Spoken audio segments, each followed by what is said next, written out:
বাংলাদেশ ও পাকিস্তানের জনপ্রিয় অভিনেত্রী শবনম ৬ দশকের বর্ণাঢ্য চলচ্চিত্র ক্যারিয়ারে বাংলাদেশের সিনেমায় অভিনয় করলেও দীর্ঘ সময় পাকিস্তানি সিনেমায় কাজ করেছেন তিনি। পাকিস্তানি চলচ্চিত্রে বিশেষ অবদানের জন্য সেখানে মহানায়িকা বলা হয় শবনমকে।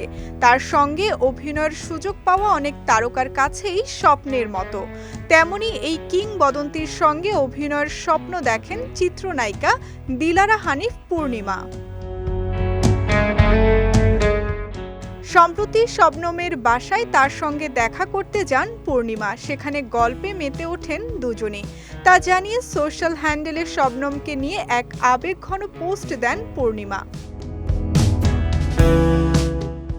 যেখানে শবনমকে নিয়ে মুগ্ধতা প্রকাশ করে পূর্ণিমা লিখেছেন, শিল্পী জীবন মাঝে মাঝে ভীষণ সার্থক মনে হয় যখন আপনার মতো কিংবদন্তি শিল্পী বলেন, পূর্ণিমা তোমাকে আমার খুব ভালো লাগে, তোমার কাজ আমি দেখেছি। পূর্ণিমার ভাষ্য, আমাদের একজন শবনম আছেন, এটাই আমাদের গর্বের বিষয়। আপনার সান্নিধ্যে এসে সময় কাটিয়েছি, এই পরম ভালো লাগার স্মৃতি শ্রদ্ধার সাথে লালন করব আমার হৃদয়ে। কাজী হায়াৎ পরিচালিত আম্মাজান সিনেমায় নাম ভূমিকায় অভিনয় করেন শবনম। ১৯৯৯ সালের ২৫ জুন মুক্তি পায় চলচ্চিত্রটি। শবনম অভিনীত এটি সর্বশেষ সিনেমা। এরপর আর অভিনয়ে দেখা যায়নি তাকে।